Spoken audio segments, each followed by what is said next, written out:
বাঁচাতে হাইকোর্টে বারে বারে যাচ্ছে আর হাইকোর্ট থেকে থাপ্পড়তে আসছে। শ্রীরামপুর বিধানসভার ভোটার কল্যাণ ব্যানার্জি তিনি এবং বৈশানুর চ্যাটার্জি কালকে কালীঘাট থানার ওসিকে ধমক দিয়েছে। থানার ওসি জিডি করে আমি এফআইআর করার দাবি করছি। আপনি জানেন রংপুরে ফিঙ্গার লাগানোর জন্য দেবলীনা বিশ্বাস ধরা পড়ে গেছে, পারবে না করতে। আমি দেখাচ্ছি, আমি আপনাদের দেখাচ্ছি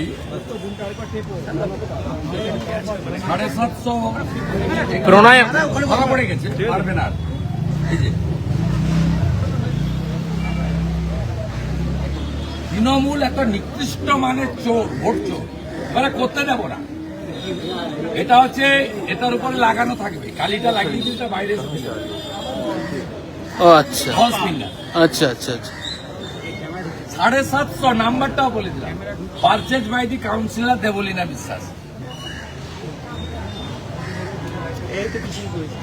কোনো চুরি করতে দেব না। 3810 বিএলও স্লিপ ফিরে এসেছে, তাদেরকেও চিহ্নিত করে দিয়েছি আমরা বুথে বুথে। মমতা ব্যানার্জি হারাটা শুধু সময়ের অপেক্ষা। শুভেন্দু অধিকারী একদম 4 তারিখে লাস্ট মেশিন গোনা পর্যন্ত তৃণমূলকে কিভাবে ছুটাতে হয় এটা আমি জানি। থানায় গিয়ে দাদাগিরি করছেন কেন? সব হবে না। হাইকোর্টে যেমন কানমলা খেয়েছেন, তার সকাল থেকে ভবানীপুরের জনগণ আপনাদেরকে কানমলা দেবে। ইমেল ফার্স্ট ফেজের ভোট শান্তিপূর্ণ হয়েছে, এটা তো শান্তিপূর্ণ। যে ব্যবস্থা ইলেকশন কমিশন নিয়েছে, যেভাবে অ্যাক্টিভ হয়ে গেছে, পুলিশ অবজারভার হয় এবং সিএপিএফ এর কিউআরটি, আর পুলিশের একটা অংশ যেভাবে নিউট্রাল হয়ে গেছে, তাতে বাকিটা হয়ে যাবে। সর্বোপরি দেখুন, গণতন্ত্রে জনগণ, জনতা হচ্ছে জনার্দন।